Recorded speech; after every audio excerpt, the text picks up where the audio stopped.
Hello प्यारे बच्चों। आज की कहानी का नाम है फांसी से वापसी। लेकिन पहले जल्दी से चैनल को सब्सक्राइब कर दीजिए और सुनते रहिए नई नई कहानियाँ। तो बच्चों, शुरू करते हैं आज की कहानी। एक दिन बादशाह अकबर अपनी पत्नी के साथ बैठकर कुछ वार्तालाप कर रहे थे। तभी बातें करते करते उनकी पत्नी ने बादशाह अकबर से कहा, आप हर वक्त बीरबल की ही बातें क्यों किया करते हैं और ना ही कभी किसी दूसरे को मौका देते हैं? आखिर ऐसा क्यों है? बादशाह अकबर ने जवाब में कहा, एक राजा को सबसे बेहतरीन वजीर की सलाह लेनी चाहिए और उसकी बातें जरूर माननी चाहिए।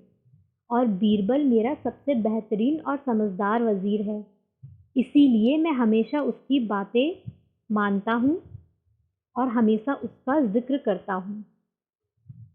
बादशाह की पत्नी ने बादशाह अकबर से आग्रह किया और कहा, लेकिन मानसिंह मेरा भाई है, वह भी तो आपका एक वजीर है, लेकिन आप उसकी बातें तो नहीं करते और ना ही उसे कुछ करने का मौका देते हैं।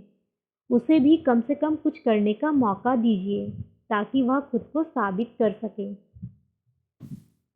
ऐसे में बादशाह अकबर ने अपनी पत्नी से कहा, ठीक है, मैं दोनों को ही एक साथ ईरान के दौरे पर भेजता हूँ और उस दौरे में ये साबित हो जाएगा कि दोनों में से कौन सबसे ज़्यादा समझदार और काबिल है। जैसे ही अगला दिन हुआ, सब के सब दरबार में पधारे। दरबार में बादशाह अकबर ने मानसिंह और बीरबल को बुलाया। मानसिंह और बीरबल दोनों यहाँ मेरे पास आओ। दोनों बादशाह अकबर के पास गए और उन्होंने पूछा, क्या बात है जहाँपनाह, हम आपके लिए क्या कर सकते हैं? बादशाह बोले, मैं चाहता हूँ कि तुम दोनों ईरान के दौरे पर जाओ और वहाँ मेरा संदेश पहुँचाओ। मान सिंह ने बादशाह अकबर से कहा, जी हुजूर, जैसा आप कहें, हम ईरान के दौरे पर जरूर जाएंगे और आपका संदेश वहाँ तक पहुँचाएंगे। वहीं बीरबल ने बादशाह अकबर से पूछा, जहाँपनाह, हमें ईरान कब जाना होगा? बादशाह अकबर ने जवाब दिया, तुम्हें कल ही ईरान के लिए निकलना पड़ेगा। अगला दिन होते ही मानसिंह और बीरबल ईरान के लिए रवाना हुए। उन्हें ईरान पहुंचते पहुंचते बहुत लंबा समय लगा, लेकिन अंत में दोनों ईरान पहुंच ही गए। ईरान पहुंचते ही उन्हें वहां के राजा के सामने पेश किया गया।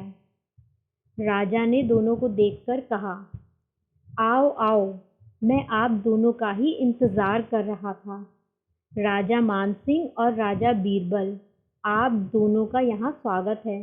आप दोनों बादशाह अकबर के खास हैं और इसीलिए आप दोनों हमारे लिए भी खास मेहमान हैं। दोनों ने ईरान के राजा से कहा, आपका बहुत बहुत शुक्रिया। हम यहाँ बादशाह अकबर का एक पैगाम लेकर आए हैं। राजा ने कहा, अच्छा, ज़रा लेकर आओ, क्या है वह पैगाम? हम इसे पढ़कर देखते हैं।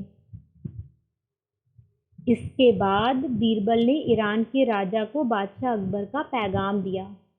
राजा ने पैगाम खोला और उसमें लिखा था कि मानसिंह और बीरबल दोनों को फांसी पर चढ़ा दिया जाए। यह पैगाम पढ़कर ईरान के राजा चकित रह गए और वे सोचने लगे कि आखिर इन दोनों ने ऐसा क्या किया होगा जिसकी वजह से बादशाह अकबर ने इन दोनों को सूली पर चढ़ाने का आदेश दिया है। फिर ईरान के राजा ने अपने सैनिकों को आदेश दिया, सैनिकों, इन्हें बंदी बना लो, इन्हें कल फांसी पर चढ़ाया जाएगा, क्योंकि बादशाह अकबर का आदेश है। इस आदेश को सुनकर मानसिंह और बीरबल दोनों ही परेशान हो गए। दोनों ने सोचा कि आखिर ऐसा कैसे हो सकता है। वहीं दूसरी तरफ मानसिंह डर कर बार बार कहने लगा, आपको कोई गलतफहमी हुई है, बादशाह अकबर ऐसा आदेश कभी नहीं दे सकते। लेकिन सैनिकों ने उसकी एक बात नहीं सुनी और उसे पकड़कर कैद खाने में डाल दिया। दोनों मानसिंह और बीरबल कैद खाने में कैद थे।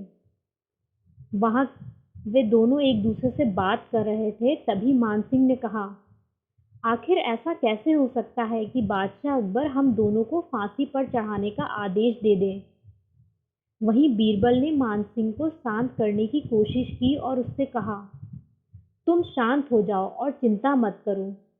जरूर बादशाह कुछ साबित करना चाहते होंगे, इसीलिए उन्होंने ऐसा आदेश दिया है। इसके बाद बीरबल ने मान सिंह को आगे की तरकीब बताई और उससे कहा कि उसे अगले दिन क्या करना है। अगला दिन हुआ और दोनों को फांसी के लिए बुलाया गया। दोनों फांसी के सामने पहुंचकर कहने लगे कि वह पहले फांसी पर चढ़ना चाहते हैं।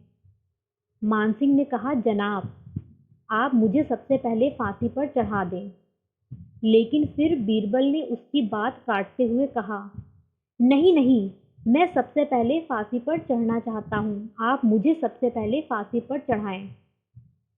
फिर मान सिंह ने भी यही कहा कि वह सबसे पहले फांसी पर चढ़ना चाहता है। दोनों के दोनों कहने लगे कि वह सबसे पहले फांसी पर चढ़ना चाहते हैं। ये देखकर ईरान के राजा ने दोनों से पूछा, आखिर तुम चाहते क्या हो? तुम पहले क्यों फांसी पर चढ़ना चाहते हो? ऐसे में बीरबल ने राजा से कहा, दरअसल बात यह है कि हमारे राजपुरोहित ने कहा है कि अगर हम में से जो भी पहले फांसी पर चढ़ेगा वह अगले जन्म में बादशाह बनेगा और दूसरी बार जो फांसी पर जाएगा वह प्रधानमंत्री बनेगा।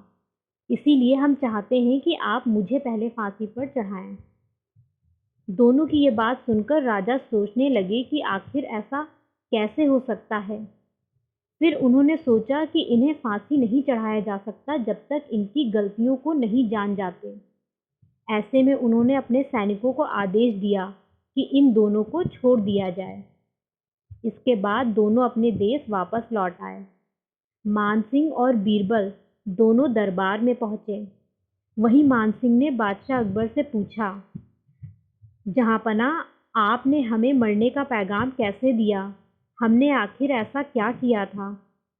अकबर ने कहा, चिंता मत करो, मैंने तुम्हारी परीक्षा लेने के लिए ऐसा किया था, लेकिन मैंने साथ में ही एक और सैनिक भेजा था जिसके पास दूसरा पैगाम था कि अगर वे तुम्हें फांसी पर चढ़ाएंगे तो तुम्हें वहां से हटा लिया जाए।